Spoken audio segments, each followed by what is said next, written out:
Thank you, folks. As the credits roll with the many thank yous, our participants are already taking their seats. Our moderator, Nancy Kaufman, is up there. Please welcome, of course, you know her well from the film, and as the executive director of Yaffed, Beatrice Weber. Abe Weiss here. And we have Joe Kolman and Elana Sigall, the producers and the director of the film. Thank you, Isaac, and thank you all for being here. This rather sold-out crowd. I know some people were discouraged about coming. I told the ones I knew, said, come anyway, because there'll be a few seats anyway. But thank you for being here. I'm Nancy Kaufman. I am the current board chair of the New York Jewish Agenda, which is a nonprofit organization that advocates for quality education, among other things, for all children, including children in the yeshivas. I'm also the former CEO of the National Council of Jewish Women and served 20 years as JCRC director in Boston. So I have a foot in the mainstream and a foot in every other world.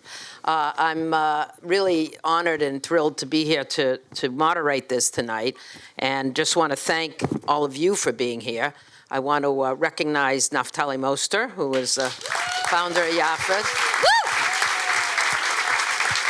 And we hope you'll all join us on October 22nd at B'nai Jeshurun, when Yaffed will be honoring Naftali and Congressman Jerry Nadler for their bold and courageous leadership around this issue. So put it on your calendars. Go to the Yaffed website if you want to sign up.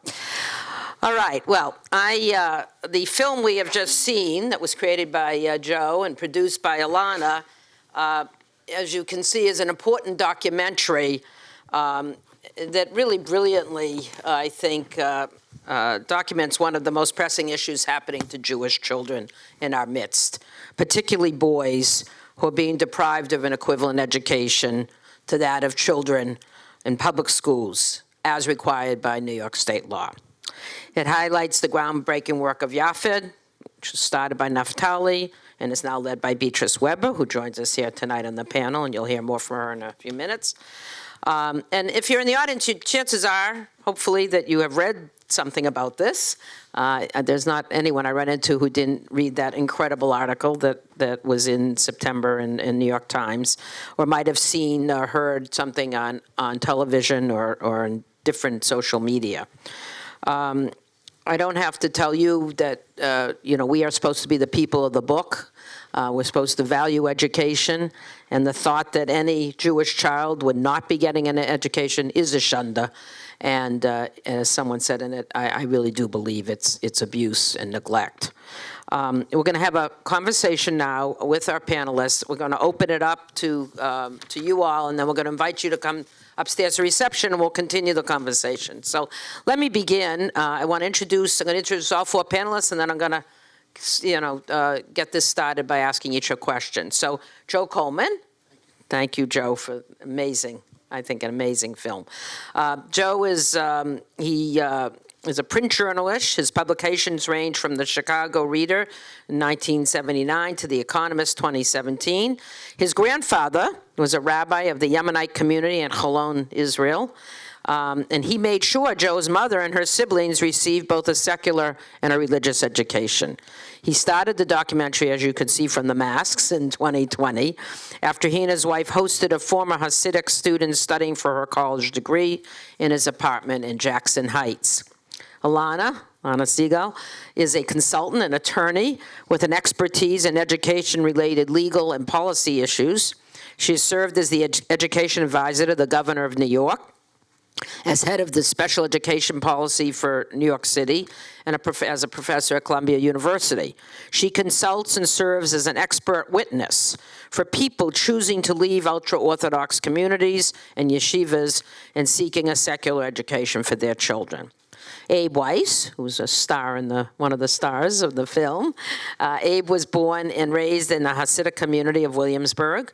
He went through the yeshiva system from age 2 to 16 years old. He left the community at age 18 and now is living happily in Connecticut with his wife. Having struggled to learn English for many years, he's the owner of R2A Watches, a successful online watch company, and I'm sure you all saw him in the film. And last but certainly not least is Beatrice Weber. Beatrice has been the subject of countless articles, interviews, and news programs locally, nationally, and globally. She is now the CEO of Yaffed, that is a nonprofit that advocates for quality education for all children going to school in the Hasidic and Haredi communities. Beatrice is a mother of 10, a grandmother of 9. She left her arranged marriage several years ago, leaving her Hasidic life in the process. She was deprived of a basic education as a child. She enrolled in college as an adult, earning her BA and an MBA. She's the author of a forthcoming memoir, and she believes that access to education is the surest route to success in life. So let me begin by just turning to Joe as the person who really conceived of this film, and you heard from him a little bit at the beginning, but I really want to begin with you, Joe, and say, what motivated you to make this film now? Why now? Well, my wife and I had this young woman stay with us from Footsteps. She needed a place to stay while she was getting her BA. And we heard these horror stories really from her for months when she lived with us. And I decided to do something about this. And, my mother was someone who went to a girls' yeshiva in Tel Aviv, and then went on to law school. And she had religious faith all throughout her life. Incredible. I mean, she would, if she planted some trees, one day I remember there was no rain. And after a week, she prayed to God, and the rain came the next day. And then she came to me and said, you see, incredible faith. And I rolled my eyes, of course, but to me, there's no problem having religious belief in secular education, so I don't really understand what the whole fuss is about. Okay, thank you. So, Elana, what made you decide to be a producer of this film and team up with Joe? So, Joe called me during COVID, and I didn't know who he was, and he said, can I come to your house? I'm making a film, and Naftali Moster told me to call you. I need to interview. I need some help. So it was COVID. It was pre-vaccine. He said, I can meet you in a park outside. I said, well, we could go do it in my backyard. He said, okay. He said, can I invite some other people? I was like, sure. So actually, there's another scene in there with one of the guys who came that day in my backyard. And I was a little nervous, nobody had a vaccine and disease was spreading. But we did our thing. And I thought, okay, whatever. It was COVID. I didn't have so much going on anyway. And then he called me again about a week later and said, the way the film is shaping up, I think you should be the narrator. I was like, really? He said, yeah, I think it would be good if you would be the narrator. So can I come back? I said, sure. He came back. He handed me something to read, and I said, well, I don't really think I can read this. He said, okay, so rewrite it. Write something else. So I say, okay. So I wrote something else. I did it. He was like, great. I'd never been a narrator before. I'm like, how can this be great? But he said it was great. So I said, okay, this film is not going to be like, whatever. So then I kind of forgot about it. There was a lot else going on during COVID. And then he told me he's going to put it up on the internet, on YouTube.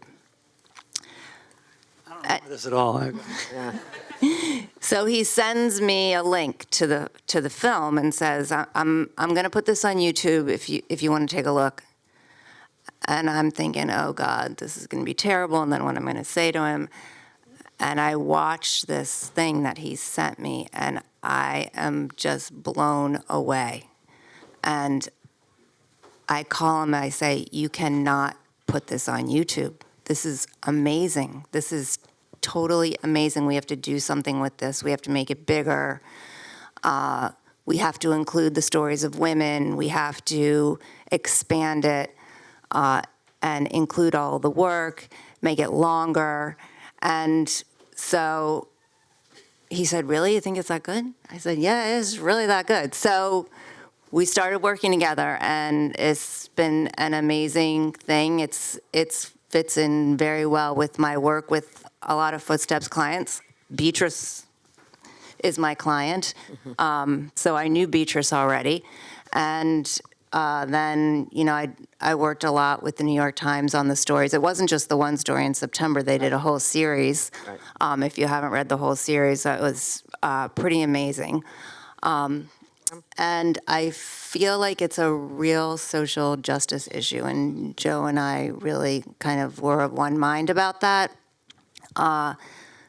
There has been a lot of, I think, fear about supporting this issue because of a perceived notion that you could be accused of anti-Semitism. And I just want to point out that almost every single person who has been involved in the film, who was in the film, who reported the stories about the film in the New York Times, who took the pictures for the New York Times that are gorgeous if you haven't seen them, for the series, all of these people are Jewish. We're all Jewish. And it's just been so important to me to say, and I said to a friend of mine who said, why are you doing this? And I said, they don't get to decide who's Jewish and what it means to be Jewish. We're all Jewish. Thank you. It seems as though even though we're Jewish, we're still accused of anti-Semitism, which is kind of ironic. Abe, tell us a little bit about how you feel about the film and whether you feel it, what works and what perhaps doesn't, because this is a private screening and they want feedback. So go ahead. Gentle. I think this is a very important subject. When I left the community, I had a hard time communicating, understanding people, getting a basic job. And I felt like it was a huge injustice done to the people in the community. And I hope that this film will do change. I know there's a lot of work done by several organizations here, Yaffed, Footsteps, and I hope that the New York Times article made a lot of change, and I hope this will create change. I really agree with the premise of the film that, they are looking at it as we are looking to eradicate Orthodox Judaism. That's not the case at all. We want them to have an easier life. We want it to be a fair life for the children, and I hope that this will create change for the people in the community. Thank you, Abe. And I think Abe makes a very important point, which a lot of us keep reiterating as we talk to the mainstream Jewish community, which is this is pro-education and pro-Jewish children, not anti-Orthodox in any way, shape, or form. No one is saying that the yeshivas should be closed. No one, they're saying they should be obeying the law and teaching an equivalent education. I think it's an important distinction. So, Beatrice, I'm sure every time you see this, it affects you in one way or another. And we know that in your position as CEO of Yaffed now, I really would like to talk about what Yaffed is doing about this now, and what are your hopes for change as we move forward? Thank you. It's such a good question. And I keep on thinking, I know that Joe has been working on this documentary for 3 years. I remember the first time, I met Joe soon after I filed a complaint in September 2019. And I feel like it's a documentary that could never end. You can still work on this for a dozen years, right? Because this is a story that's constantly changing, constantly in flux, even over the last year, since I've been with Yaffed. So I'll just, kind of say a few things. So as Nancy mentioned, this is a very personal issue to me. I have, 10 children, 9 grandchildren. All of my grandchildren also attend school like this, not in New York State, in New Jersey, but have all similar experiences. So this is very, very personal to me. And I've seen the extent of the problem. As a mother of 6 boys, my older sons who struggle a lot, the ones that are staying as Talmudic scholars, they're have been well prepared for that, but those that are going out to work, it's really hard to get a job if you don't have a high school diploma. It's really, really hard. You end up being very dependent on the community. The struggle is enormous. And, as you can see from here, it's really what happened, how it impacts, individual people when they don't get, that basic education. And really, there's nothing Jewish about ignorance. There's nothing Jewish about illiteracy, about having to rely on public assistance to support yourself and your family because you can't get a job that gives you a living wage. There's also nothing Jewish about needing to leave your Hasidic community in order to pursue a professional goal that taps into your unique talents. Why don't we have those opportunities for children within the Hasidic community? I also want to be clear, Yaffed is right now, founded by Naftali Moster over a decade ago, is the only organization in the United States, and honestly throughout the world, that is working and leading the charge, advocating for this systemic change within the community. Our mission is very simple. We envision every Hasidic and Haredi child in New York State receiving a basic education as required by law in their yeshiva. And I want you to know that after a decade of tremendous work, you've seen Naftali up there, right, heckling the mayor, pushing back. Change has started to happen. We saw the passing of the regulations, which was a big deal. Finally, there's structure, there's clear guidance for the local school districts in terms of what they have to do to oversee these schools. We've also seen the Department of Education actually complete an investigation.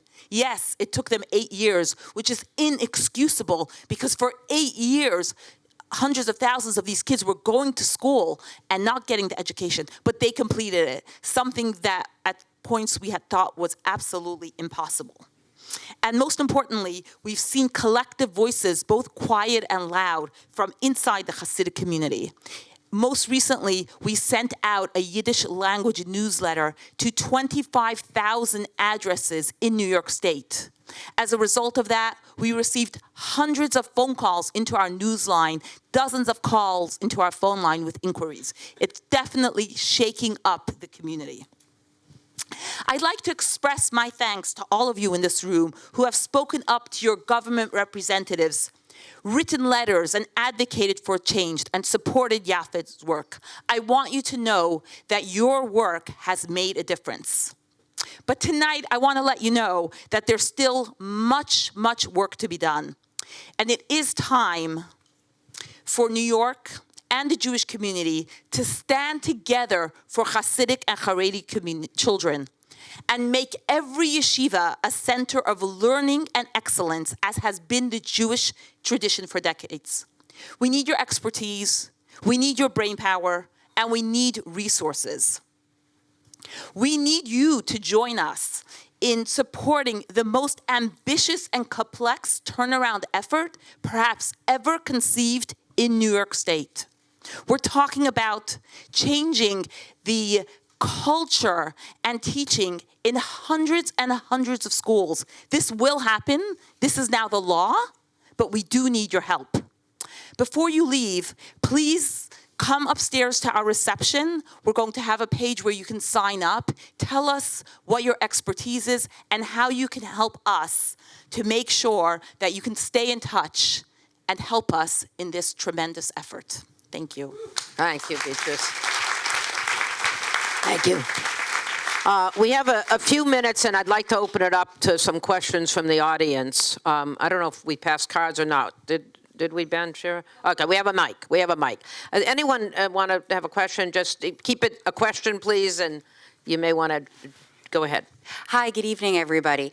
I think the argument is unfortunately logical that members of the Haredi community would come to, that if our schools are under attack, therefore these individuals who are quote unquote attacking us are anti-Semitic. However, has there ever been a parallel effort to try to bring other communities who have experience or have kind of like equivalent educational neglect issues to the fore to sort of highlight the New York State government is also interested in making sure that light is shown equitably amongst different communities. For example, homeschooling children, oftentimes there is, well, not oftentimes, but there could be criticism that evangelical families homeschool their children with an emphasis on religion to the exclusion of more secular education. Has there ever been a consideration that perhaps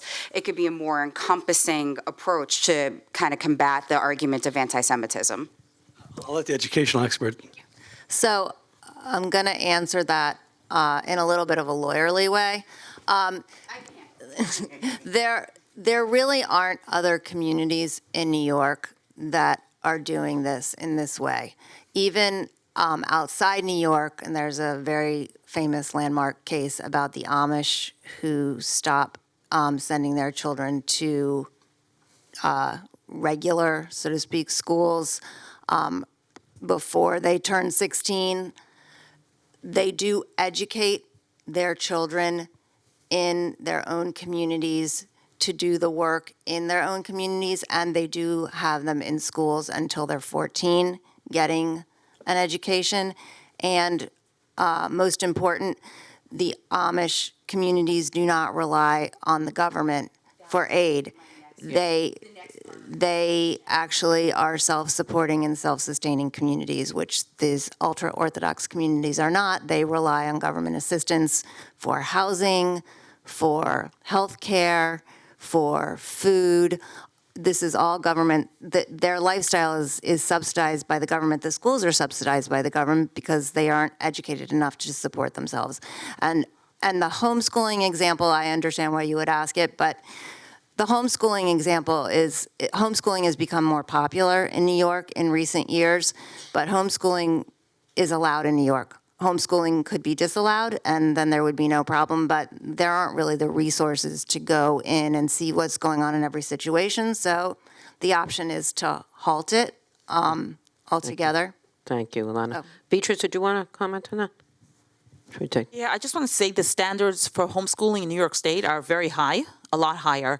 Also, these new regulations are not specific to Hasidic yeshivas. They apply to every single non-public school in New York State. Well, most non-public schools are going to have a really easy time passing these new regulations Including because modern Orthodox. yeah, every Jewish day every schools. single non-public school in this state is now going to be subject to these new regulations. This is not at all specific to Hasidic schools. I also want to emphasize that if you saw there was the yeshivish community that was brought to attention, a lot of those boys' schools would pass substantial equivalency. Like, they may not be the best schools, but they would. So there is already a precedent of very religious schools, boys' schools, providing an education. So it's not new, and it is across the board and will impact every single county and every single school district across the state.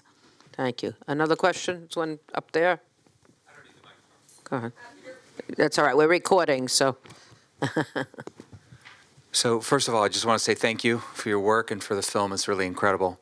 So my question for anyone on the panel, probably Beatrice first, is are there any people or organizations within the ultra-Orthodox community that are seeking the change that we're trying to see? Very good question. Go ahead, Beatrice. Organizations, no. Individuals, yes. Many.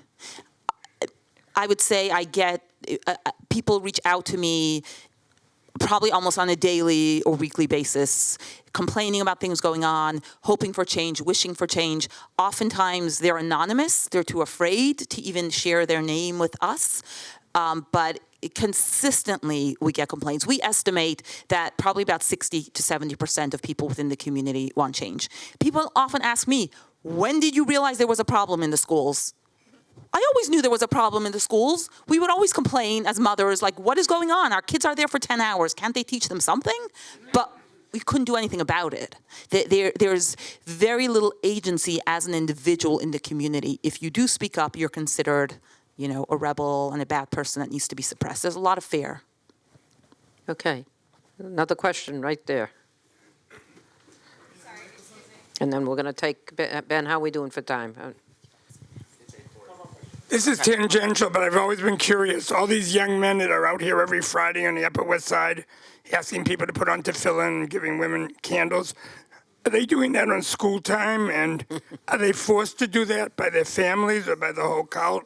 Let me just say that whenever they come to me, I really enjoy talking to them. And the first thing I said is, I'll put on the tefillin if you'll answer some of my questions about education. The first question I ask them is, what's 1/4 of 40? And if they can answer that question, I'll put on the tefillin.